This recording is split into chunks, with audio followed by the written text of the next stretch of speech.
سلطان غیاث الدین اور اس کے تمام وزراء میدان میں تیر اندازی کی مشق کر رہے تھے۔ اچانک سلطان کا نشانہ خطا ہو گیا اور وہ تیر ایک بیوہ عورت کے بچے کو جا لگا، جس سے وہ بچہ ہلاک ہو گیا۔ سلطان کو اس کا پتہ نہ چل سکا۔ وہ عورت روتی روتی عدالت پہنچی۔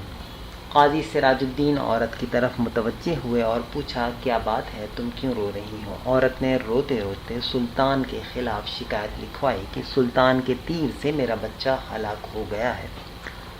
قاضی سراج الدین نے عورت کی بات پوری توجہ سے سنی اور پھر اسی وقت سلطان کے نام خط لکھا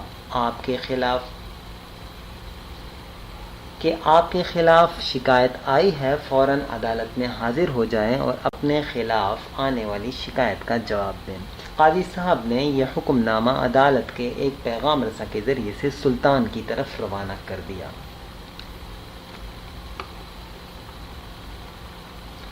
اس پیغام رساں کے جاتے ہی قاضی سراج الدین نے ایک کوڑا نکالا اور اپنی گدی جس پر وہ بیٹھے تھے اس کے نیچے وہ کوڑا چھپا دیا۔ جب یہ پیغام رساں محل میں پہنچا، سلطان قاضی صاحب کا خط پڑھ کر فوراً عدالت جانے کے لیے تیار ہو گیا اور ایک چھوٹی سی تلوار اپنی آستین میں چھپا دی۔ صاحب نے بیٹھے بیٹھے مقتول کی ماں اور سلطان کے بیان باری باری سنے، پھر فیصلہ سنایا کہ غلطی سے ہو جانے والے قتل کی وجہ سے سلطان پر کفارہ اور اس کی برادری پر خون کی دیت آئے گی۔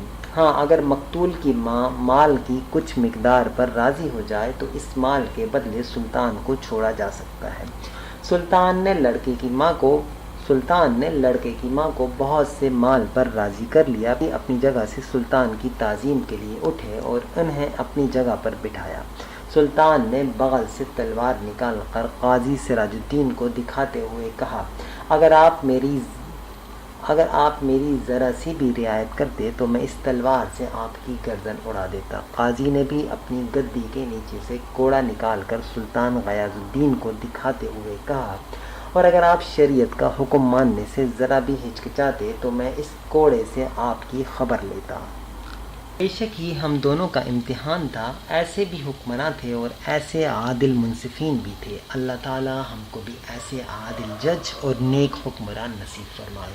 السلام علیکم ورحمۃ اللہ۔